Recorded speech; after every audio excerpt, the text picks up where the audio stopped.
Моладзь не можа быць у боку ад падзей у краіне. Сучасная мабільная. Яна трымае руку на пульсе і ледзь не першая пазнае пра навіны. У адкрытай гутарцы студэнтаў з прокурорам вобласці прагучалі пытанні, звязаныя з заканадаўствам пра масавыя мерапрыемствы, з правамернасцю ўжывання сілы і спецсродкаў, парадку абскарджання дзеянняў і працэсуальных рашэнняў. Я как прокурор области использовал эту встречу как площадку до доведения требований действующего законодательства о предотвращении каких-либо противоправных действий со стороны молодежи, потому что для нас это очень важно.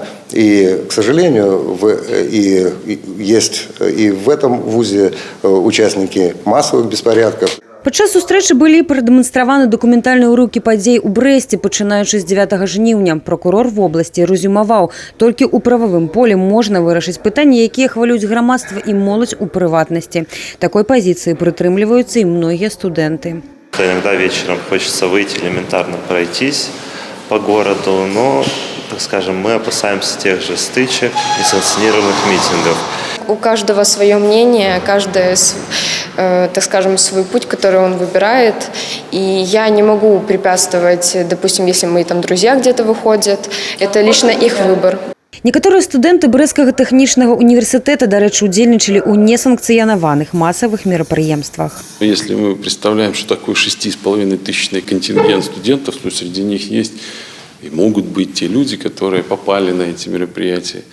То есть их, может быть, 1,5–2 десятка есть из этого количества студентов. Ну, они обращаются и напрямую в ректорат, и их интересуют некоторые вопросы. И мне очень импонирует то, что это происходит достаточно уважительно со стороны студентов. То есть они приходят и спрашивают мнение, а можно ли так делать, а вот будет ли за такое ответственность. И мы находим возможность и поговорить и в стенах моего кабинета. Сустрэча ў цэлым дапамагла студэнтам больш раскрыць карціну падзей у краіне і вобласці, а таксама даведацца аб рабоце, накіраванай на стабілізацыю грамадскага парадку. Софія Бережная, Тыгран Акапян, тэлерадыёкампанія «Брэст».